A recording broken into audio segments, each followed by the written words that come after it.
देखो जी, ये जो सवाल है इसमें क्या कहा, इसमें कहा कि रागनी एक वस्तु को 4500 रुपये में बेचती है। कितने बेचती है? 4500 रुपये में बेचती है। तब उसे क्या होती है? हानि। और जब वो उसे 5850 रुपये में बेचती है तो उसे लाभ होता है। और लाभ क्या होता है? हानि की आधी राशि के बराबर। ठीक, सवाल के लैंग्वेज पर ही आधारित ये क्वेश्चन हो जाएगा। ठीक, और इसमें क्या पूछा उन्होंने? उस वस्तु को किस मूल्य पर बेचा जाना चाहिए ताकि उसे 10% का लाभ हो। यानी कि लाभ हमें हमेशा जो होता है वो सीपी पे यानी कि क्रय मूल्य पे होता है। और इस सवाल में कहीं भी क्रय मूल्य की बात नहीं करी गई। तो हमारा मेन काम क्या है इस सवाल में? सीपी निकालना। तो हमारे पास सीपी निकल जाएगा। अब देखो किस प्रकार निकाल लेंगे हम। हमने इसमें हानि और लाभ के दो फॉर्मूले लगाने हैं, क्योंकि इसने पहली वाली जो शर्त में कहा है कि उसे 4500 रुपये में बेचने पर हानि हो रही है, और दूसरी शर्त में कहा है 5850 रुपये में बेचने पर उसको लाभ हो रहा है। और लाभ वो कितना हो रहा है? हानि का जो पहले हानि हुई थी उसकी आधी के बराबर। तो हमने जिस तरह सवाल में कहा, देखो हानि हुई है उसको। अच्छा, हानि निकालने के लिए क्या होता है? हम हमेशा सीपी में से एसपी को घटाते हैं, यानी कि क्रय मूल्य में से विक्रय मूल्य को घटाते हैं। तो हानि बराबर क्या होता है? क्रय मूल्य माइनस के विक्रय मूल्य। तो पहली शर्त में इन्होंने विक्रय मूल्य कितना रखा है? 4500। तो मैंने क्रय मूल्य में से किसको घटाया? इसको घटाया, विक्रय मूल्य को 4500। ठीक, ये होगी हमारी हानि। और लाभ क्या हुआ उसको? 5850 रुपये का बेचने पर, 5850 में बेचने पर उसको लाभ हुआ है। और इसमें से हमने क्या घटा दिया? सीपी। लेकिन ये लाभ जो है वो किसके बराबर है? हानि की आधी राशि के बराबर। किसके बराबर है? हानि की आधी राशि के बराबर। इसमें कहा देखो ये वाली शर्त, यहाँ हानि की आधी राशि के बराबर क्या हुआ? उसको लाभ। तो मैंने लाभ को क्या रख दिया यहाँ पर? हानि की आधा रख दिया। और यही हमारा क्या हो गया? इधर विक्रय मूल्य, सॉरी लाभ रखा हुआ है। अब एक इक्वेशन बन गई हमारी ये वाली। देखो ये वाली इक्वेशन बन गई। यहाँ पर हमने हानि रख दी, कहाँ से? यहाँ से हमने ये वाली हानि रख दी। ये वाली हानि कहाँ पर रखी हमने? नीचे यहाँ, इसके हानि की जगह। ठीक है, इस हानि की जगह।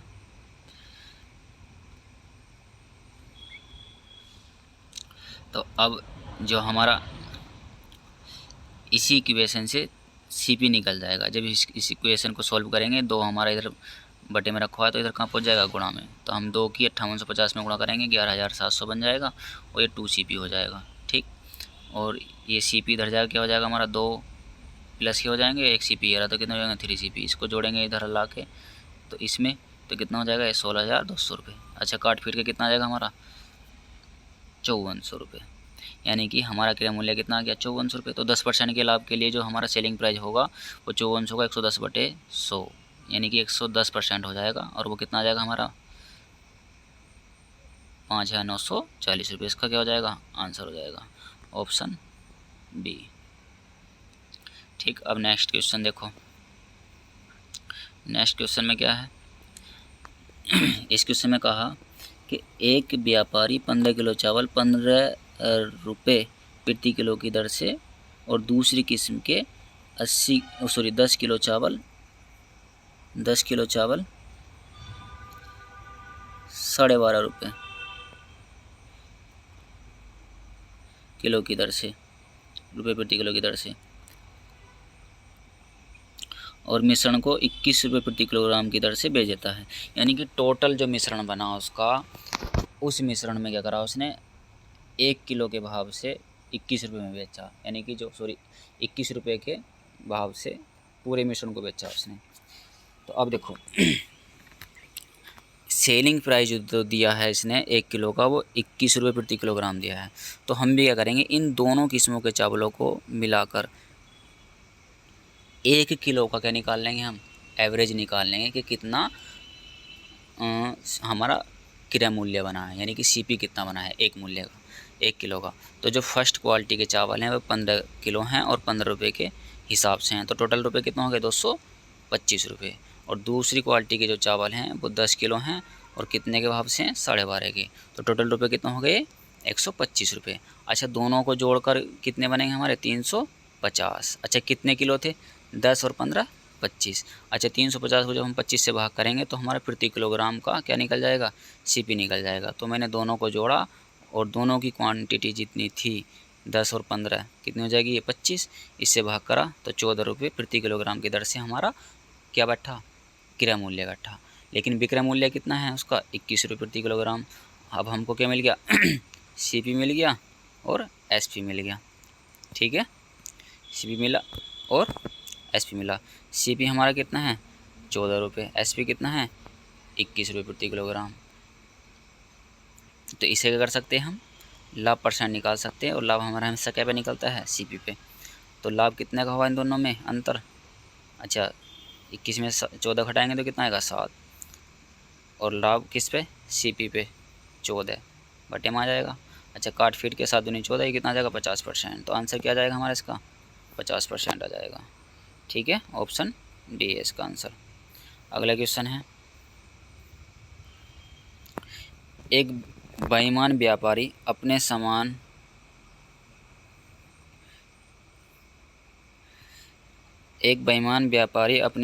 सामान को क्रय मूल्य पर 20% की हानि पर बेचता है, लेकिन एक दोषपूर्ण वजन का उपयोग करता है। क्या करता है, दोषपूर्ण वजन का उपयोग करता है और 25% कम वजन तोलता है। तो उसका लाभ या हानि प्रतिशत ज्ञात कीजिए, और वो भी 2 दशमलव के स्थानों तक बताना है हमको। अच्छा, तो अब देखो इसने क्या करा, हानि पर बेचा है उसने 20% की हानि पर। तो 20% की फ्रैक्शन कितनी आ जाएगी, 1/5। ये माइनस के 1/5 क्यों लिखा मैंने, क्योंकि हानि हो रही है तो हमारा 1 यूनिट घट जाएगी, और 25% क्या कर रहा है, वो वजन कम तोड़ रहा है, तो 1/4। अच्छा मैं सीपी और एसपी का अगर रेशियो निकाल लूँ तो 1/5 को ये ले सकते हैं हम, 5 से 4 हो गया, यानी कि क्रय मूल्य उसका 5 था, 1 पर हानि भी हुई तो कितना हो जाएगा उसका 4, उसका सेलिंग प्राइस हो जाएगा। लेकिन अब वजन की बात आई, देखो अगर हम वजन की बात करें तो टोटल वजन इसी फ्रैक्शन के अनुसार हमने कितना माना 4। हमारा जो बेसिक होता है, बेस होता है नीचे बटे में जो होता है, ये हमारा टोटल होता है। तो टोटल वजन कितना था उसका 4 किलो, लेकिन वो 4 किलो ना देकर कम देता है, कितने यूनिट, 1 यूनिट, यानी कि 1 किलो कम देता है। वास्तव में दिया नहीं है 4 किलो 5 किलो, लेकिन हम इस फ्रैक्शन के अनुसार मान सकते हैं 1/4 में 4 इसका टोटल वजन है, जिसमें से वो 1 किलो कम तोल रहा है। तो अच्छा अगर वो कम तोल रहा है तो इसका मतलब उसको बचत हो रही है 1 की, ठीक, और सेलिंग प्राइस जो ले रहा है वो टोटल वस्तु का ले रहा है, तो यानी कि टोटल किलो के ले रहा है। तो टोटल किलो कितना होगा इसके 4 किलो, इसका तो उसे पूरा रेट मिल रहा है, लेकिन वो कम जो तोल रहा है, जितना कम तोलने के बाद जो हमको क्वांटिटी बचती है वही क्या लिखते हैं हम, उसका सेलिंग प्राइस में उसकी गुणा कर देते हैं। ठीक, अच्छा मैं 5 की और 15 की 3 की गुणा करूँ तो कितना हो जाएगा, ये 15 हो जाएगा, और 4 4 ये 4 चौक 16 हो जाएगा।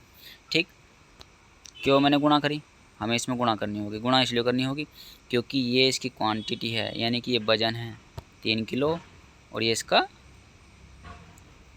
रेट है, यानी कि 5 रुपये की बस 3 किलो वजन है और वो 5 के भाव से है, तो 3 पंजे 15 रुपये हो गए टोटल। इसी प्रकार 4 के भाव से 4 किलो वस्तु है तो कितना हो जाएगा रेट, 16 रुपये। ठीक, यानी कि ये यूनिट में हो जाएगा, 16 यूनिट और 15 यूनिट। अच्छा सीपी कितना आ गया हमारे पास टोटल 15 रुपये, ठीक, और एसपी कितना आ गया हमारा 16 रुपये। तो क्या हुआ, उसको लाभ हुआ कितने का, 1 का, कितने का हुआ 1 का लाभ हुआ, कितने पे 15 पे। ठीक, अच्छा 15 पर लाभ हुआ, इसको हमें परसेंटेज में बताना है तो 100 से गुणा करेंगे। जब हम इसको काट फीट करेंगे तो हमारा आंसर आ जाएगा 6.67% लाभ। ठीक, यही क्या आ जाएगा, हमारा आंसर आ जाएगा पहला। अगला क्वेश्चन देखो,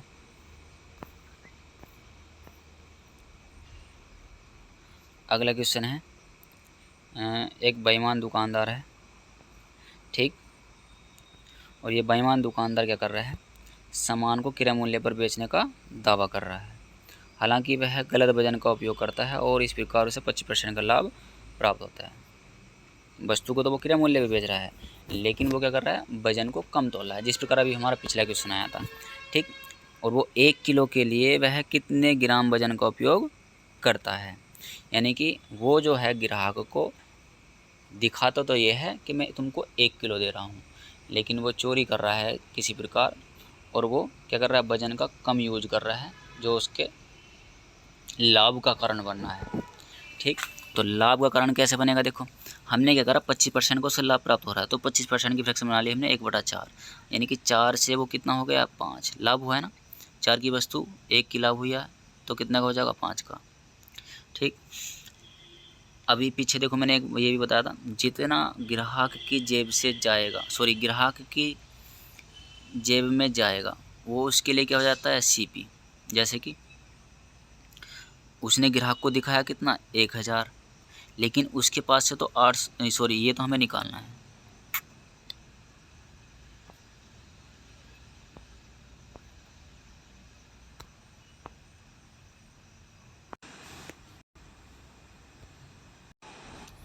देखो इस सवाल को दोबारा समझो। वो जो है वजन का उपयोग कम कर रहा है और वस्तु को बेचने का दावा कर रहा है क्रय मूल्य पर ही, तो उसे लाभ जो हो रहा है वो 25% का लाभ हो रहा है। कितना हो रहा है, 25% का लाभ। तो 25% की फ्रैक्शन 1/4 बना ली हमने, तो 4 से 5 हो गया, यानी कि क्रय मूल्य 4 था और विक्रय मूल्य 5 था। वो बोला है कि 1 किलो के लिए वह कितने किलोग्राम का वजन का उपयोग करेगा, यानी कि वो ग्राहक को तो 1 किलो ही दिखा रहा है और ग्राहक के लिए कितना हो गया सब इसमें, 5। कितना हुआ, 5 रुपये हुआ। वो कितना दिखा रहा है उसमें, 1 किलोग्राम।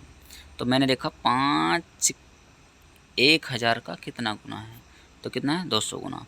तो इसी प्रकार 4 हमारा कितना गुना हो जाएगा, 4 का 200 गुना कितना हो जाएगा, 800 ग्राम। तो वास्तव में जो दुकानदार है, बेईमान दुकानदार है, उसकी जेब से कितना गया है, 800। कितना गया है, 800। यही क्या हो जाएगा, इसका आंसर हो जाएगा। अगला क्वेश्चन, अगला क्वेश्चन है, ए की कीमत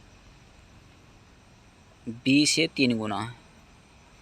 ठीक, ए की कीमत बी से 3 गुना है।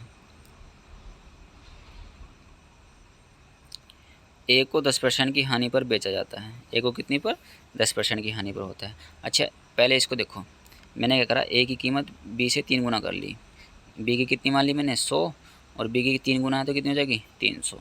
मैंने 1 या 3 ही क्यों ना मानी, क्योंकि मैं क्या कर रहा हूँ, आगे जो सवाल कहा है उसमें कहा है ए को 10% की हानि होती है। ठीक, और बी को स्वयं के मूल्य के 5/4 पर बेचा जाता है। ज़्यादातर अगर हमारा परसेंटेज में कोई ऐसी वैल्यू आती है जैसे कि हानि हो रही है या लाभ हो रहा है, उसे हम पॉइंट में ना ले जाने, अगर हमें पॉइंट में ना ले जाना हो तो रेशियो में हम 0 बढ़ा सकते हैं। मैंने 1 और 3 को ही 100 और 300 बना लिया, किससे बचने के लिए, दशमलव से बचने के लिए। तो मैंने क्या करा, इसको 300 बना लिया, इसको 100 बना लिया। ठीक, सवाल के अनुसार चलेंगे हम। सवाल में कहा ए को 10% की हानि पर बेचा जाता है, यानी कि 10% की हानि पर बेचा जाता है, तो टोटल कितना बेचा जाएगा, 90% पर। कितने पर बेचा जाएगा, 90% का उसे वैल्यू मिलेगी। 300 का 90% निकालेंगे तो कितना जाएगा, 270।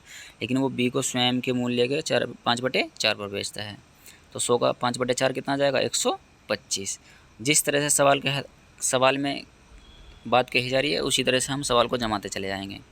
अब कहा है सवाल में, यदि ए का विक्रय मूल्य बी के विक्रय मूल्य से 5800 रुपये अधिक है। कितने, 5800 अधिक है, तो ए का क्रय मूल्य ज्ञात कीजिए। तो यहाँ पर देखो ए का विक्रय मूल्य कितना आ गया है, SP 270 रुपये, लेकिन बी का कितना आ गया, 125 रुपये। ठीक, दोनों का अंतर देखा, क्योंकि यहाँ पर देखो ए का वैल्यू ज़्यादा है और बी की कम है, तो ए का कितना अधिक है, इससे बी से 145, जो वास्तव में कितना दिया है, 5800 रुपये। तो हम कह सकते हैं 145 की वैल्यू कितनी दी हुई है, 5800 रुपये। कितना, 5800, और हमें निकालनी किसकी है, 300 की। यानी कि सीधा सा हिसाब है। जब इस प्रकार के सवाल आते हैं, 145 की वैल्यू दी हुई है, 5800, कितने, 5800। 1 यूनिट की वैल्यू निकाल लेंगे तो 5800 बटे कितना आ जाएगा, 145। लेकिन हमें निकालनी कितने की है, हमें निकालनी है ए का क्रय मूल्य, और ए का क्रय मूल्य कितना है, 300 गुणा 100, 300 कितना, 300 से गुणा करेंगे तो इसको काट फिर कर कितना आ जाएगा हमारा, 5 से काट लेते हैं, 5 छंग 30, और ये 5 दूनी 10, और 5 नम 45, और ये 29 दूनी 58,200, यानी कि 200 का 6 गुना कितना आ जाएगा, सॉरी 5 30 60 का, हाँ 200 का 60 गुना कितना आ जाएगा भाई, ये आ जाएगा हमारा 12,000 रुपये। कितना आ जाएगा, 12,000 रुपये। तो ऑप्शन कौन सा आ जाएगा हमारा आंसर, ये वाला सी। ठीक, ये हमारा क्या आ जाएगा, आंसर आ जाएगा। अच्छा अभी और भी एक सवाल। अच्छा अगला सवाल है, एक दुकानदार दो वस्तुएं बेचता है, पहली वस्तु का विक्रय मूल्य दूसरी वस्तु के क्रय मूल्य के बराबर है। ठीक, उसने पहली वस्तु को 25% के लाभ पर और दूसरी वस्तु को 12% की हानि पर बेचा, तो उसका कुल या लाभ हानि प्रतिशत ज्ञात करना हमको। तो इस देखो इस सवाल में क्या है, इस सवाल को हम रेशियो में करेंगे। क्या करेंगे, रेशियो में। देखो मैंने क्या करा, 25% का फ्रैक्शन बना लिया 1/4 और 12% का क्या बना लिया 3/25।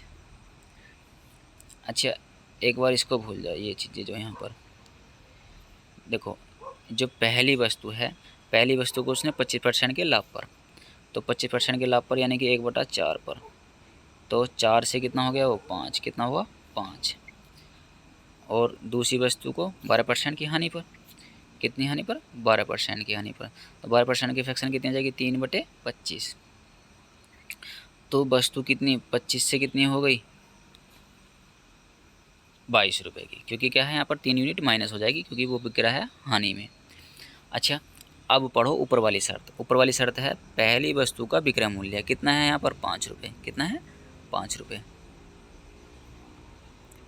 ठीक, पहली वस्तु का विक्रय मूल्य 5 था, दूसरी वस्तु के क्रय मूल्य के बराबर है, और दूसरी वस्तु का क्रय मूल्य कितना है 25। तो मैं इस 5 को 25 बनाने के लिए अगर मैं 5 से गुणा करूँगा तो मुझे क्या है इस 4 के साथ ही 5 की गुणा करनी होगी, क्योंकि ये जो रेशियो है 4 और 5 का रेशियो है। ठीक, ये पूरा रेशियो एक साथ है। अगर मैं कोई 5 में कोई छेड़खानी कर रहा हूँ तो मुझे जो 5 के साथ रेशियो रखा हुआ है 4, इसके साथ भी छेड़खानी वही करनी पड़ेगी जो हमने 5 के साथ करी है। यानी कि 5 को मैंने कैसे मल्टीप्लाई करी है 5 से, क्यों, क्योंकि हमें क्या है सवाल में कहा गया पहली वस्तु का विक्रय मूल्य दूसरी वस्तु के क्रय मूल्य के बराबर है, तो दूसरी वस्तु का क्रय मूल्य कितना 25। तो मैं इस 5 को इस वाले 5 को 25 बनाने के लिए 5 से गुणा करी है, तो मैंने इसको 4 को भी 5 से गुणा कर दी। तो ये कितना हो जाएगा 4 पंजे 20, कितना हो जाएगा 4 पंजे 20 और 5 पंजे 25, यानी कि पहली वस्तु का सीपी कितना आ गया 20 और ये और विक्रय मूल्य कितना आ गया 25, और दूसरी वस्तु का सीपी 25 और दूसरी वस्तु का विक्रय मूल्य 22 रुपये।